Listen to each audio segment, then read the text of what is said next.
주님께서 여러분과 함께 요한이 전한 거룩한 복음입니다. 예수님께서는 파스카 축제 엿새 전에 베타니아로 가셨다. 그곳에는 예수님께서 죽은 이들 가운데에서 다시 일으키신 라자로가 살고 있었다.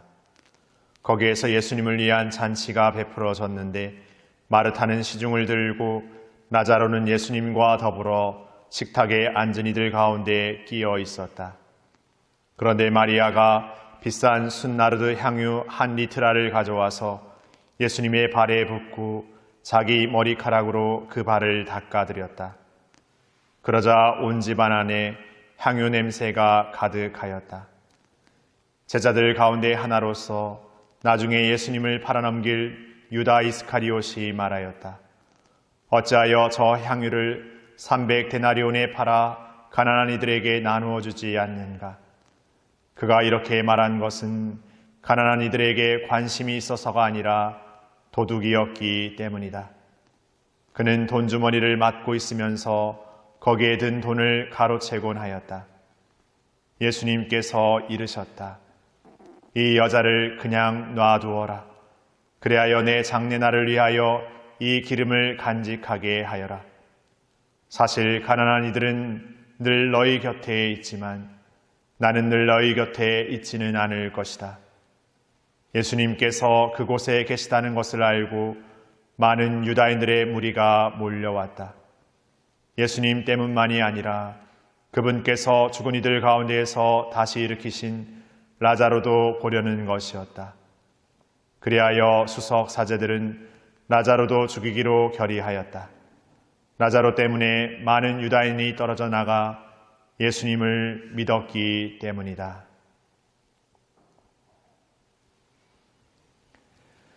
주님의 말씀입니다.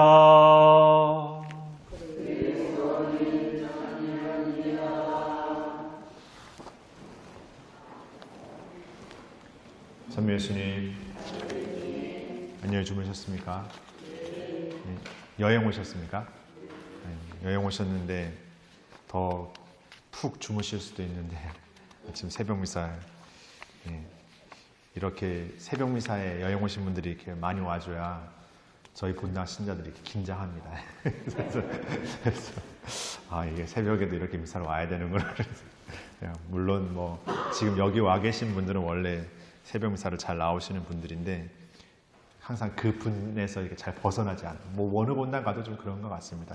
새벽에 나오시는 분들은 딱 정해져 있는 것 같습니다. 또 이렇게 시외권에 나오면 이렇게 새벽 미사 하면 아침에 일찍 일어나시니까 이렇게 많이 나올 것 같지만 또 오히려 이렇게 일하러 아침에 더 일찍 나가기 때문에 새벽 미사가 또 시내보다도 훨씬 더 이렇게 잘 나오지 못하는 건 또 같습니다. 그래서 월요일도 오전 미사 해야 되나 생각하는데 이렇게 가끔씩 오시는 분들 계셔서 새벽 미사는 계속 해야 될 것 같습니다. 예.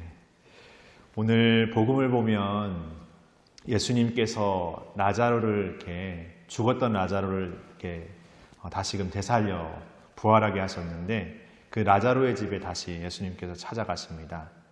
이 라자로의 죽음과 부활은 상징적으로 예수님의 죽음과 부활을 미리 앞당겨 표현해 줍니다.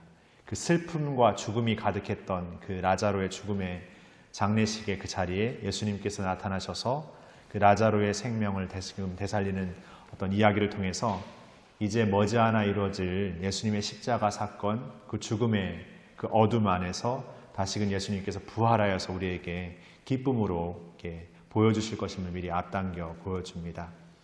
그래서 오늘 이 라자로의 집을 방문하는 예수님의 모습 안에서 그 기쁨을 어쩌면 더 미리 이렇게 느꼈던 마리아라는 또 동생, 마리아라는 여기서는 동생인지 아니면 그 이전에 예수님과의 어떤 그 관계 안에서 예수님께 죄를 용서받았던 그 마리아인지 그건 불분명합니다만은 그 마리아가 예수님께 값비싼 향유를 이렇게 부으면서 발을 이렇게 닦아드리죠. 그 모습 안에서 우리는 오늘 유다 이스카리옷의 모습처럼 저 향유를 그렇게 허투루 써서 되나? 저 비싼 향유는 좀 더 값지게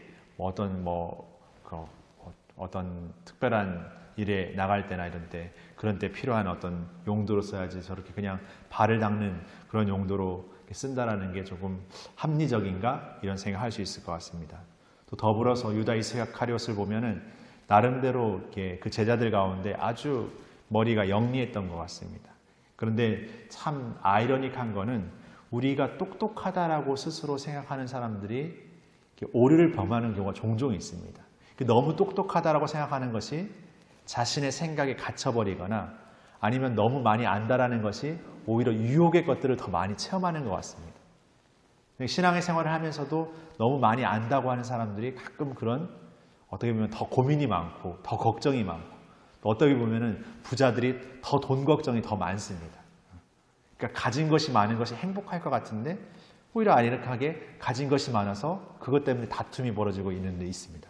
그런 걸 생각해 보면 우리가 세상을 살면서 세상적인 방식 안에서의 지혜로움과 세상적인 방식 안에 어떤 뭔가가 많이 갖고 있다는 것이 행복의 조건은 꼭 유일한 조건은 아닌 것 같습니다. 물론 삶을 살아가면서 불면 필요한 부분들은 있겠습니다.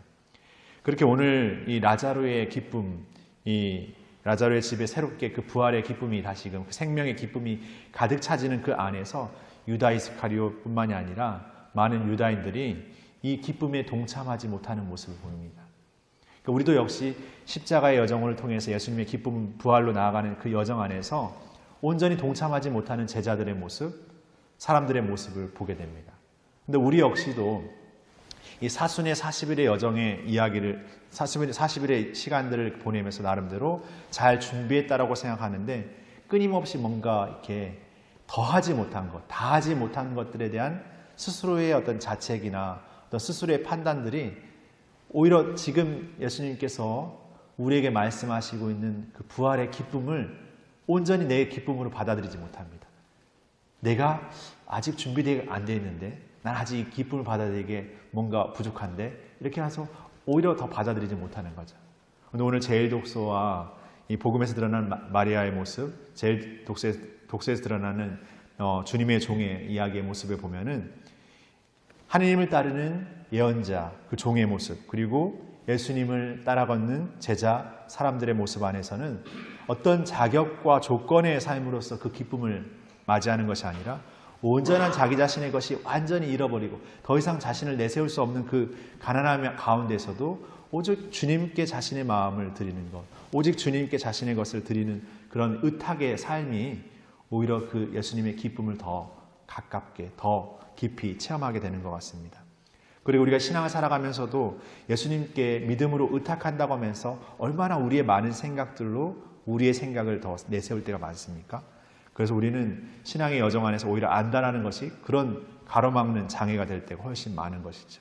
그리고 우리가 생각해 본다면 이 성주간의 시작의 여정 안에서 다시금 우리가 하느님께 나아가는 것, 예수님의 부활과 기쁨, 이 순환의 여정을 끝까지 지켜 그 십자가 아래 온전히 머무르는 우리의 삶은 끊임없는 의탁의 삶의 어떻게 보면 끊임없는 의탁의 삶으로서 이루어지는 은총의 선물이 아닐까 생각해 보게 됩니다. 그래서 우리가 성주간을 시작하면서 부족했던, 나약했던 나의 모습에 가둬지기보다 오히려 지금 이 순간 나는 나의 어떤 거추장한 나의 외적으로 드러나는 것이 아니라 내 마음 온 존재를 하느님께, 예수님께 의탁하고 믿음으로 고백하는 삶을 살고 있는지를 다시금 새롭게 물으면서 오늘이라는 시간, 지금이라는 시간을 더욱 하느님께 내어 맡기는 삶으로서, 그리고 그런 삶으로서 우리 서로에게 더 사랑을 드러내는 삶으로서 이 성주간의 거룩함의 여정을 우리 모두가 함께 걸었으면 좋겠습니다.